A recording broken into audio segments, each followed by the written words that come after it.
Here we go, a wing part 2. How's your friend? With all And Wings recording and the possibility of coming to Australia. I think we might be in Australia next year. We're coming to Japan, and there was talk of going to Australia too, but that's been knocked out. And I think we're just going to Japan in, I think, January. So we'd like to kind of then take a break, and then after that maybe come to Australia, Right. where all those jackaroos live. And just finally, all right, well listen, no regrets in the 60s, obviously, and absolutely none in the 70s, eh? Nor the 50s or the 40s. Right. And A what few about the 30s. What about, and Wings recording a new album? Well, no, I've just done some stuff on my own, just Right. multi-tracking. Will it be released? Yeah, that'll probably be released in the new year. And then after them we'll do a new one. And cut. Can we just do one promo just saying? cameras rolling and cue. This is still Paul McCartney speaking, but it's 1980, but it's still Countdown. Cut. Great.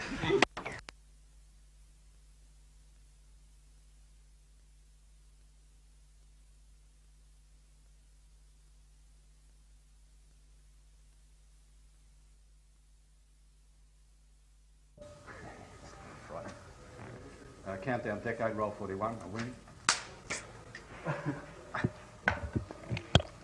And Hang on, hang on. Oh, you know that. Headphones on. Nick's on your head. Don't forget. Okay, when you're ready. Cue. Paul, it's been exactly almost 10 years to the day that Exactly, almost. the Beatles, now we've got to be serious on this, I know. that the Beatles announced that they'd split.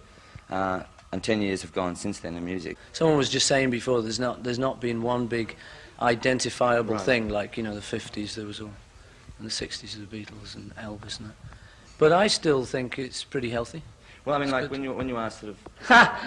What? Hello. Hello? Rolling again. Right, ready? Quiet. Quiet, everyone. Quiet, please. Shut up. Paul in 5 minutes. Ted, you're right. Sorry. And set. Right, it's evident, just talking to the young bands around the world, that when you ask their influences, they still refer back to the Beatles and Dylan and things like that. So, if you really have to finger anyone and put it down to of who may have had an influence on the 70s, who would you say? Just looking at different... Stevie Wonder. Yeah? Some say David Bowie. What is your opinion of David Bowie? Yeah, I like him. No, his music. Good lad. Oh, as a musician? Oh, I still like him. Yeah? Yeah. What about sort of like, you had your David Bowies and your Elton Johns that sold a massive amount of records. Why do you think that perhaps they didn't have the influence that, say, songwriters like yourself had in the 60s and carried over to the 70s? Well, tell you the truth, I don't know if they haven't. I don't know, you know, I'm looking at it from another viewpoint, like the younger kids' viewpoint. I don't know, if you ask them, I think they might say they have had as big an influence for them. I think for us old cronies, I don't think it's had as much of an influence, like, say, as Elvis, because there's not been anyone that big for us. But I suppose for them, like for a lot of the kids, the Sex Pistols was a big thing. And they were a really good group.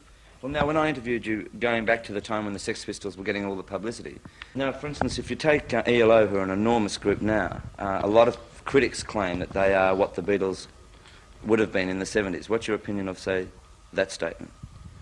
I don't know, I think the only contact that ELO have with the Beatles was in their early stuff, which was, I think they admit, was very influenced, like, by Sgt. Pepper. Right.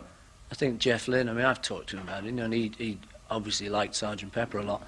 A lot of their string noises are very similar to, I mean, they've got a record that's very like I'm a Walrus, one of the bits in it. I can't remember what track it is. So they've taken certain similarities, but I think they've progressed since then, and they've got their own thing going now. Another thing that comes out is, like, with people like yourself, when you were with the Beatles and with Dylan, that there were statements to be made and you made them, whereas there's been very little statement made as far as music's been concerned in the 70s. Well, I don't know about that. I mean, I'm not saying it, but you know, critics say it. yeah, do they?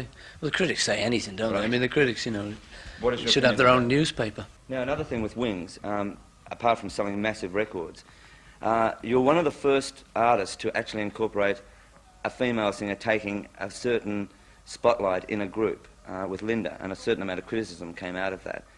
Since then, of course, you've got them being lead singers like Blondie and Susie and the Banshees and Fleetwood Mac. Was it hard There's a great one in Australia. Who's the girl? I don't know her name. It's a great girl singer in Australia. I saw her on one of your shows, actually. Well, which was that? Well, anyway. Well, anyway. Whoever she is, she's great. Renee Gaya, probably. Yeah, I'm not sure. I don't remember her name. She's a good singer.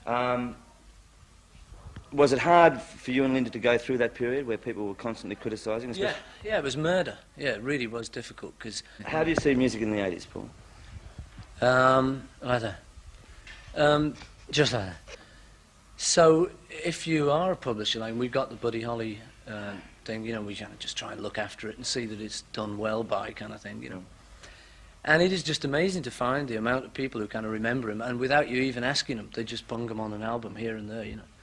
So that was, yeah, I'll tell you who's really knocked out by that is the writer, who's Bob Montgomery, who used to write with Buddy Holly.